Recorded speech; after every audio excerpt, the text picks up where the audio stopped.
Hey, welcome to Cafe Maddy. My name is Maddie, and you're tuning into an emotional food podcast series where you send me an order in story form, and in return, I cook something customized and delicious for you. It's been a hot minute, hasn't it? It actually feels really great to be in front of the mic and to be recording this podcast again.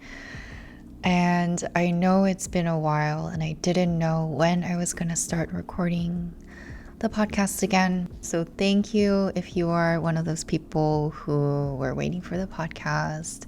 And I've gotten messages about how patiently you're waiting. Some of you have listened to my old podcasts again. And I just feel grateful that there was an audience that enjoyed the podcast that I posted before and went as far as waiting for the next one. So let's play a little bit of catch up. I want to be able to provide like a clear explanation why I stopped the podcast for a little bit, but I really don't. I think it was a lot of things, but one big thing was that I suddenly got so busy working on Cafe Maddy Cab. If you don't know what it is a nonprofit organization that I started last year, and we closed out last year, but we relaunched recently. So right around the time I started to get so busy with it, I couldn't keep up with my weekly schedule of podcasts, and I just kind of fell off the wagon. If you don't know me, I kind of have like almost like a 0 to 100 personality. If I'm 100% in, I'm 100%, and then when I'm not in, like I can't really pick up the momentum right away. So I apologize. I really do. I feel bad that I made a promise to some people who are listening, and then I just kind of had to withdraw. But I saw only recently on the community post that I was announcing that, podcast is on a little break.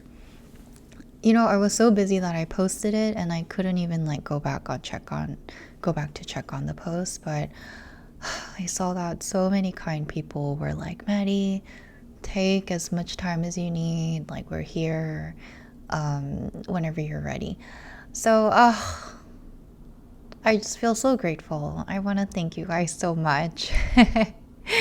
This is really my most valued form of content, and it's really not the best performing content, to be honest with you. My reels or TikToks or my other short form videos do so much better, but I just have such a affection for a podcast. It's always been a dream to be able to sit in front of a mic and kind of talk quietly and be part of people's routines and add a little bit of value, a little bit of entertainment to your life. So here I am. Other than Cafe Maddy Cab, I was also getting ready to leave to Italy, which was a trip that I planned way in advance before I even started to work on the relaunch. So it was really hectic. We went to Italy for a week with a friend, and you will be seeing some vlogs that I've been editing since the trip on YouTube. It was truly such a beautiful trip. It was a 100% vacation.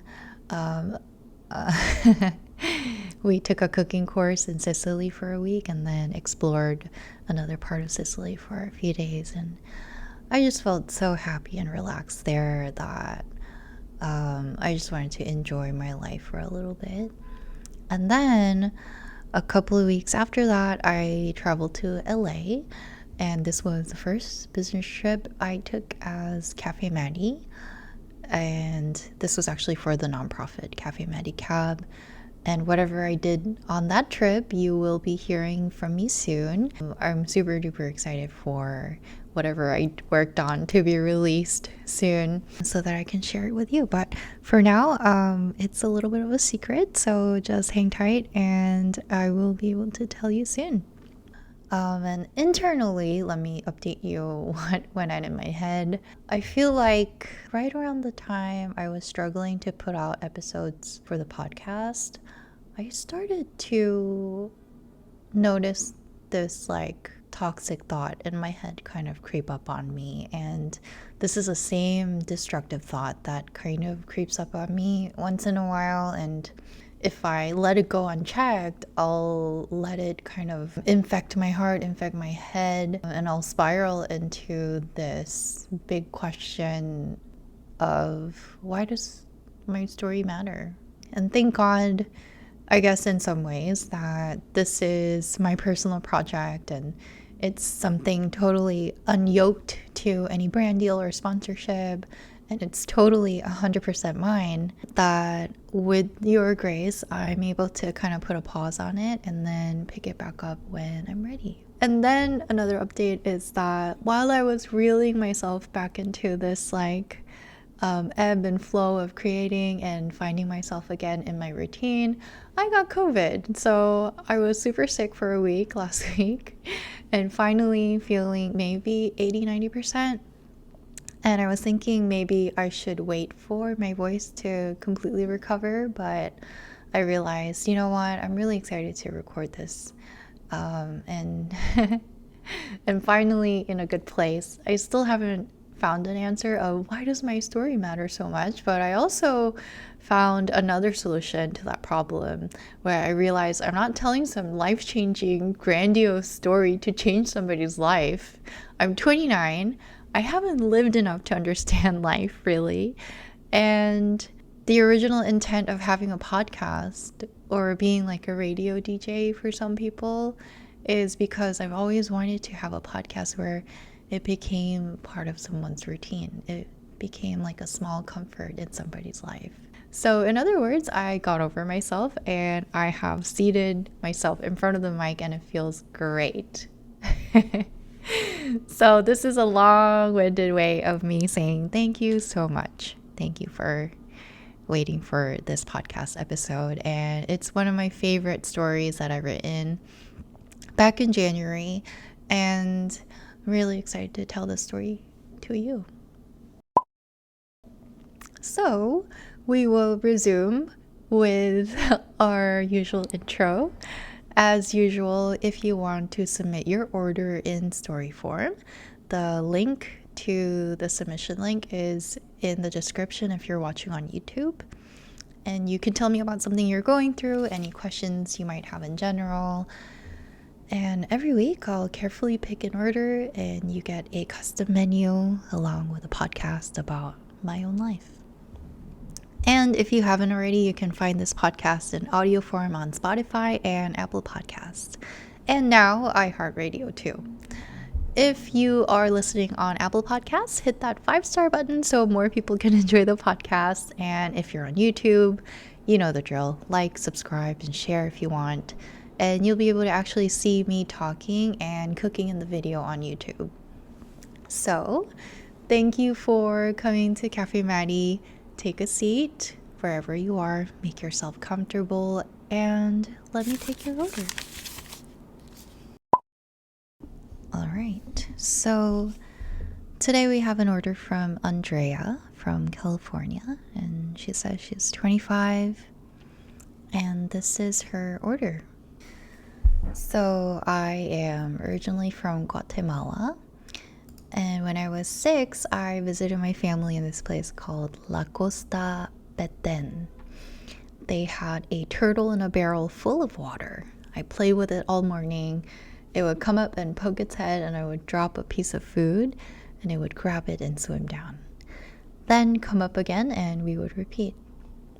I spent literal hours with it, laughing at its cute little head, trying to see if I could make it come up completely and see if I could teach him some tricks. Then it was lunchtime, and my grandma had made this fresh tortillas and refried beans. She gave us all a piece of chicken, and we ate happily. Took a nap, and then when I woke up, I went straight to the turtle again. Only this time, it wasn't coming up to see me. They told me it was probably tired, so I went and played with my cousins in the river instead. When it was dinner time, they called us and served us this big bowl of soup, and it was so good. The meat was so tender and soft, and when I asked which chicken they killed to make it, they all went quiet. My mom grabbed my hand and my grandma giggles and told me it was turtle soup. I cried so much and tried to make myself throw up even because I had eaten my friend. I've never had it again, so truly I don't remember what it tastes like, but I'm not willing to try it anymore. My grandma apologized to me and reassured me she would never cook a turtle again, and she never has since.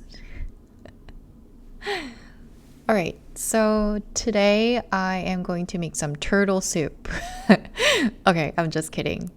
Oh my gosh. You know, when I asked people to submit their stories, I really didn't know what kind of stories or submissions I'd be getting, and was really absolutely delighted to be gifted with this random, funny, I guess traumatizing childhood memory. Guatemala. First of all, it's somewhere so foreign to me, yet it just felt like your story transported me to that place. And it felt so homey and yet so familiar. And it's a beautiful imagery. The heat of Guatemala. I've never been, but I'm assuming it gets really hot and maybe humid. And the barrel of water in front of your house and the turtle poking its head. The sound of children, the sound of the river, and the sound of you and your cousins playing at the river, taking naps, adults giggling and children crying from their tender hearts. And all I have to say is, what a beautiful gem you carry in your heart. And I think I understand when people sometimes tell me that from my stories, they feel nostalgic for something they never experienced before. And I feel like I felt the same way with this story. And maybe you just wanted to share a story about the trauma of eating your little friend, but the way you tell your story of your childhood shows that you remember things like a painting. And when you tell your story, you carefully paint stroke by stroke. You build little details around the story. And even when it's a bit traumatic, it's really precious and beautiful. Does that make sense? And this is actually the case for a lot of us, because when we look back at our memories, we start to notice things we didn't when we were in the moment. It's usually the case where we can see the bigger picture only after everything passes. It's details like the beauty of the environment we were in, the neighborhood, the sounds, the age we were, and sometimes the love and adoration poured out from the people around us that we didn't notice when we were younger. And that very, very unique, irreplaceable state we were at a certain age, at 6 years old, we all once had a mind of a 6-year-old. So precious, so fragile, so curious and pure. Can you believe it? But let me tell you something. I learned to look around and soak this in at the very moment that I exist, when I was 25. Today I'm making this potato egg salad sandwich because this is the epitome of my childhood when I was 6. I don't know where I would be without this potato salad, and it's super common for Korean people to eat this in Korea for some reason. And I guess this kind of initially started out as like a rich kids meal or a rich kids food that was introduced from the Western world back in the 80s. But it became widely eaten and loved in Korea. And sometimes when you go to Korean restaurants, a little cute scoop of this will come in this little plate as a side dish, which we call a banchan. Side dish is banchan. So when you go to Korean restaurants, you'll get all these side dishes along with your entree, whatever you ordered. And randomly you'll see like a little scoop of potato salad. So, I'll be cooking this in the background today, and I'll tell you a story about this moment in my life that changed my perspective on everything. That without this moment, I don't know where I would be. On my 25th birthday, on January 9th, 2018, I did something that I've never done in my life. I went to go watch a movie by myself. I don't know if you guys have done that before, but I don't know. I just never had an occasion to go watch a movie by myself. But I think by then it had been about a year of getting over a very and messy, painful heartbreak. And I guess I was in the mood to do something alone, and one of my close friends, she loves to go watch movies alone, and she kept like posting on her Instagram stories. So I got kind of curious, like what that experience is like. So I mustered up the courage to go to this theater after this very long heartbreak of mine. And at that point, I never really thought it would take so long to get over someone, but there I was at the tail end of healing for a whole year. So the morning of my 25th birthday, I skipped all my classes, and I was in grad school at the time. We skipped classes left and right. But that day in particular, I just felt like doing whatever I wanted to because it was my birthday. I got a free pass, and I went to the movie theater. So like I said, I have this friend who goes to the movies alone, and she has really good taste in movies. And I'm sort of always on the lookout for her recommendations, and I saw that she had recently watched something and she couldn't stop talking about it. And even before that, I often saw her going off to watch movies in theaters by herself. So I've always admired it, and I never watched a movie by myself before. So on the morning of my 25th birthday, I got dressed, went to the movie theater near Union Square in New York. And let me tell you, it was so dingy. If you haven't been, New York City movie theaters, you would not believe how dingy and old a lot of them are. It's like they don't want to renovate because they make good money either way. So I went to this theater and watched a film called Call Me By Your Name. And the movie is 2 hours and 10 minutes. During those 2 hours and 10 minutes, I just sat there so absorbed into the film, and it felt like I was there inside the movie. Maybe it was from being alone and I could just focus entirely on the film. But I walked out of that dingy theater and I felt like I spent an entire summer in the beautiful rural town of Italy with the characters in the movie. And it was one of the coldest days of winter in January. And this movie that sort of dipped me into the summer getaway in Lombardy, Italy, it changed my life for good. To me, Call Me By Your Name was a film that made me realize that life is beautiful at any point in time, no matter what you and I are going through. The film shows the romance and coming of age of this main character, Elio, during the summer portrayed in the movie, and spoiler alert, Elio finds himself, discovers his sexuality, falls in love, goes through heartbreak, and in the end, he begins to heal. But only as someone in the audience, right? As a third-person viewer, I was able to appreciate everything outside of the romance and heartbreak that Elio was going through. Like the beautiful landscape and greenery of Italy, the carefree summer with no responsibilities, Elio's loving and accepting family who lets him be, gives him freedom and space. The girl who has a crush on Elio, who is also so kind to Elio despite her own pain. The memories of Elio and Oliver, and the beauty itself of experiencing the ups and downs of life, allowing oneself to be vulnerable and to grow.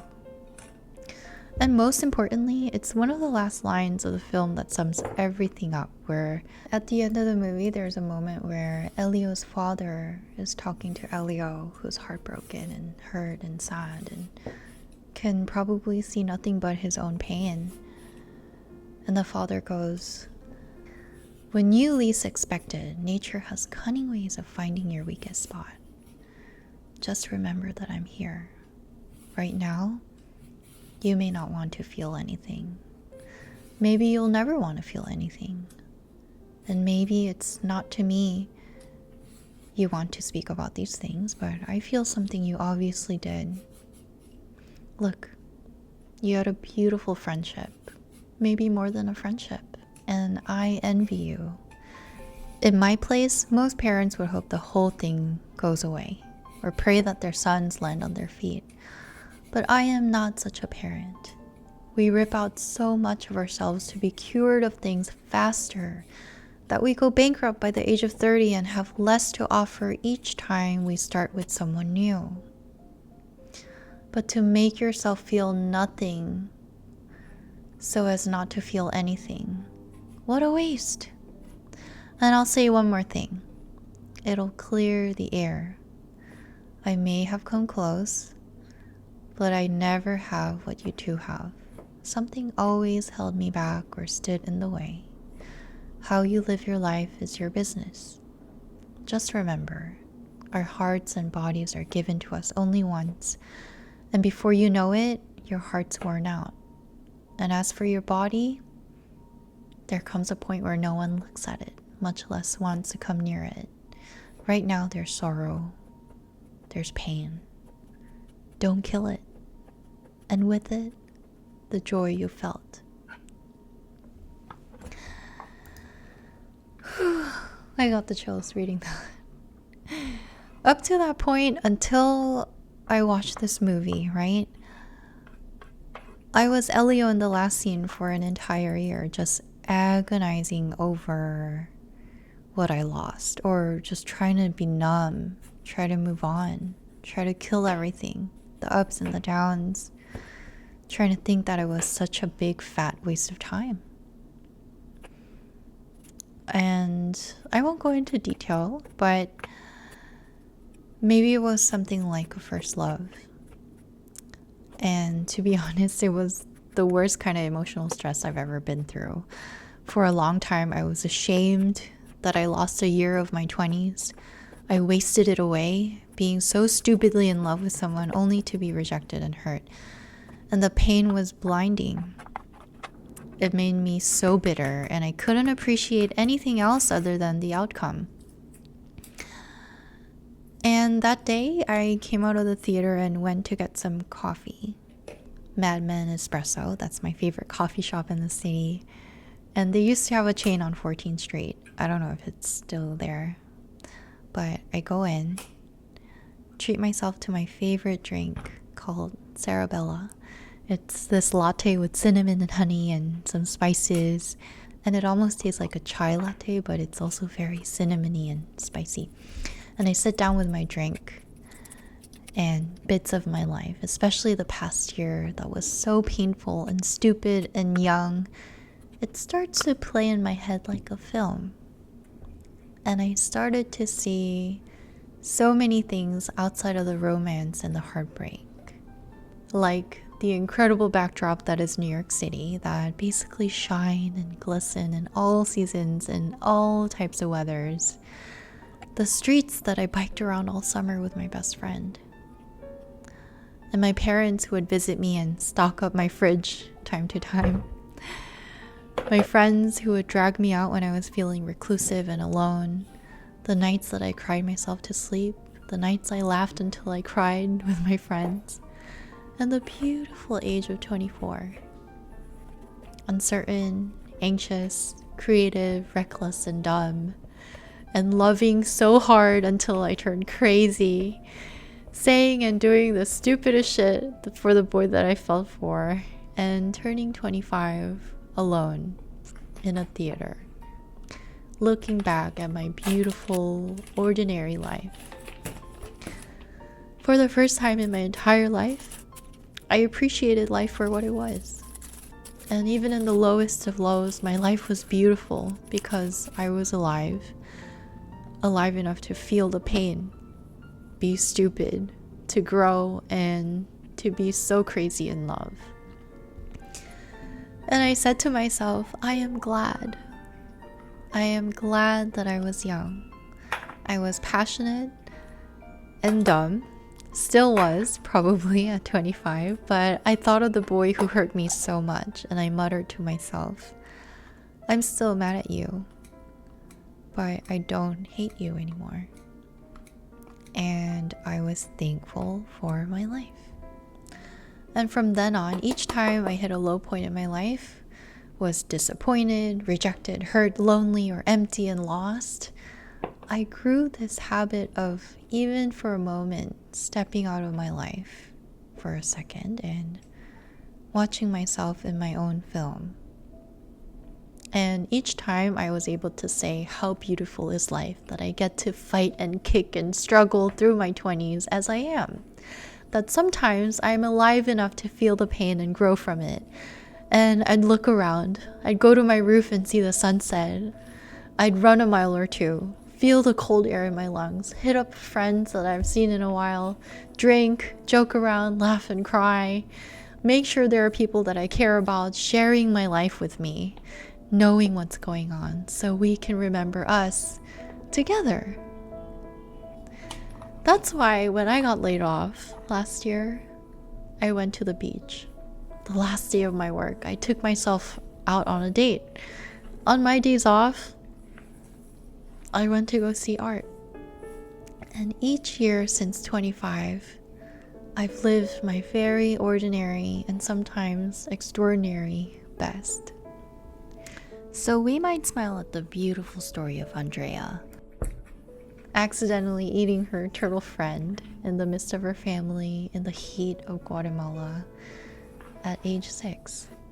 And the nostalgia might come from longing for a beauty that you don't have access to anymore, that you want to store in your heart forever. But Andrea, I hope you know that one day you'll look back on the age you are now, the things you're going through, and the people around you, and the city and the town and the village that you'll never get back unless you look around and think the same now. So I dare say that it's time to live your life now. Look around and cherish everything you see around you.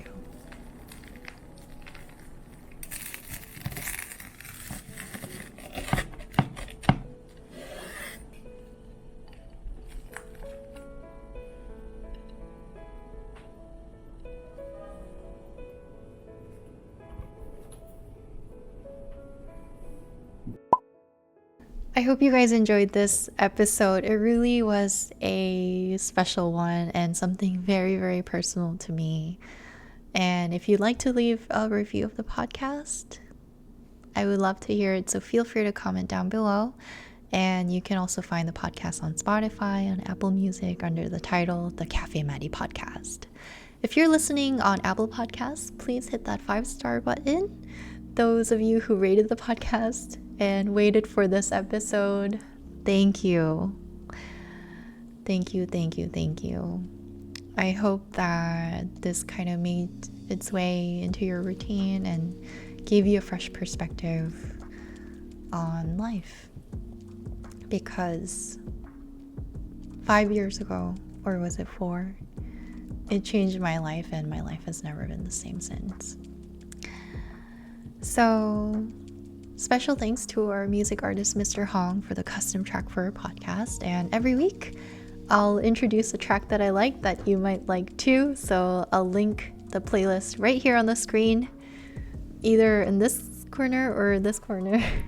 I still can't get the corners right. I'll link the playlist right here on the screen. And every week, we'll be building a playlist from this podcast. So hope you enjoyed this episode. Let me know what you think in the comments if you're watching on YouTube. And thank you for coming by to Cafe Maddy.